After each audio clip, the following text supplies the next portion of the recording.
Workers have actually gone out on strike 6 times to demand higher wages. They've used the political process passing living wage laws in places like Milwaukee County.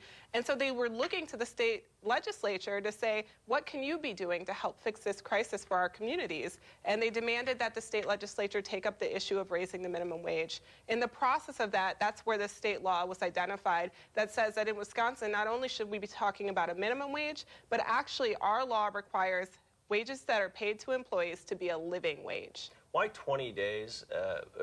It's a 20-day window that the governor has, but why so close to the election? A lot of people are saying this is just a campaign stunt. They're trying to put the governor in an awkward position right before Election Day. Well, listen, the governor's pretty comfortable. He's not out there trying to decide between hot dogs and bread for his kids. He's not trying to decide, do I pay that energy bill or do I get medicine that's needed to keep me alive? The governor is pretty comfortable right now. We have been talking to Governor Walker about raising the state's minimum wage for, like I said, over 1.5 years. Unfortunately, he's chosen to continuously ignore the will of the state of Wisconsin and the people in this state who overwhelmingly support increasing the state's minimum wage. Poll after poll has shown it. So this is really not about the election. There are Republicans who support raising the minimum wage. The vast majority of them do.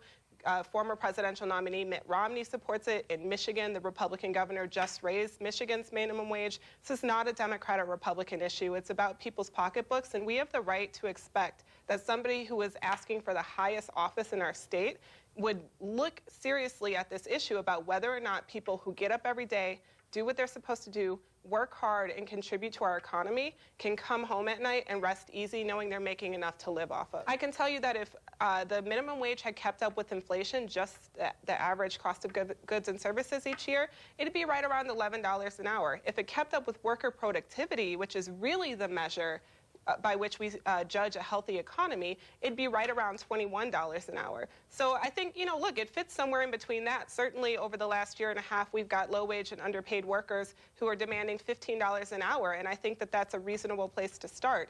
But ultimately, this is in the governor's hands. One thing I think we can all agree on, there's not a single family in this state that can survive on the current minimum wage of $7.25 an hour. People like to have this idea of the free market. There is no such thing as a free market right now. What we have are billion-dollar corporations that are making billions in profits every single year, who are being subsidized by taxpayers. They pay their workers poverty wages, and we as taxpayers pick up the tab. Workers are forced to go on public assistance despite upholding their end of the bargain when they're trying to achieve the American dream.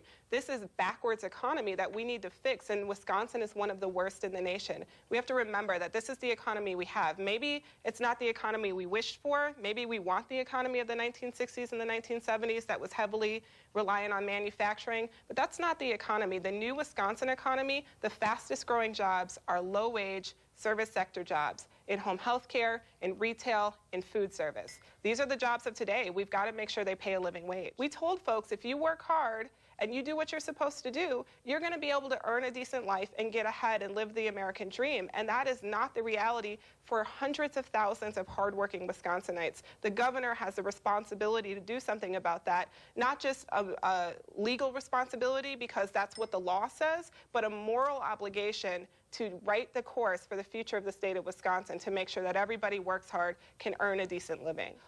The states that raised their minimum wage in the last year have the fastest growing economies in the entire country. The empirical evidence is there to show how important this, this policy is to helping grow an economy. We have to remember 70% of our economy is consumer spending. When you have a woman like Brittany Ferguson, who's a housekeeper in Milwaukee, talking about the fact that in a checkout line, she has to choose in front of her child between hot dogs and bread because she doesn't have enough for both. That is wrong. There's no two ways around it. That is absolutely wrong. And I believe in this state more than any others, where 100 years ago, our elected officials saw fit to make sure that no worker in this state would be paid less than a living wage. It's time to use that law because it is clear. It is absolutely clear that there are workers, hundreds of thousands of them, who are upholding their end of the bargain. It's time that Scott Walker upholds him. And I think that there is a really strong process that we can go through to determine a wage, to determine a timeline where we move workers into living wage jobs and we help boost our economy. I think that it's the governor's responsibility to make sure that happens, to take it seriously, and to take seriously the responsibilities of his office. All right, well, we'll find out, I guess, on October 14th or before Absolutely. exactly what he and DWD decide. Thanks for being here. Very Thank you so interesting. much for having me. All right.